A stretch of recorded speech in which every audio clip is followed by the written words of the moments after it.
maraming salamat. Naging family na namin kayo and now our guiding light on our marriage. You've seen me through my darkest and saddest. Yet, walang judgment. Kita nyo naman, umabot ako sa wedding era ko.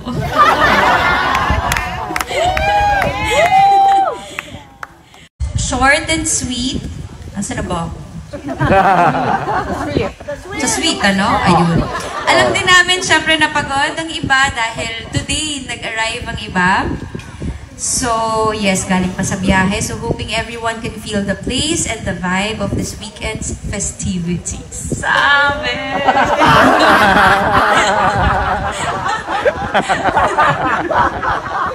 Festivities eh! Festivities! Angelica and I want to thank everyone for being here. Greg, salamat sa pagmamahal mo kay Angel at sa apo ko kay Amila. Sana hanggang dulo, ha?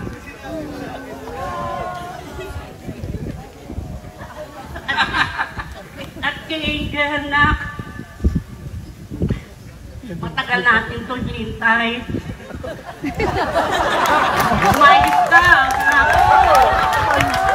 Matagal natin ito hinintay. Maraming iyak sa dito. Kaya umayos ka. Nak, thank you sa lahat, ha. Deserve mo lahat kung ano mang nangyayari sa'yo. Mahal na mahal kita. Mahal na mahal kita.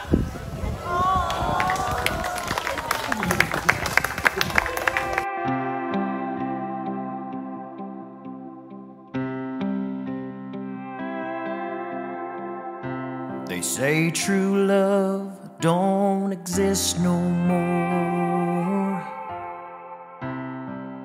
that it's too good to be true.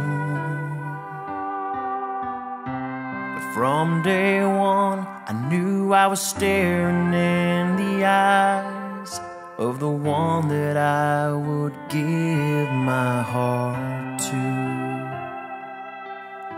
I found you late in life, unexpected. You said hello and took my breath away. And from that moment on, nothing else mattered than to have you right beside me every day. I love us, I love us. Now let's go out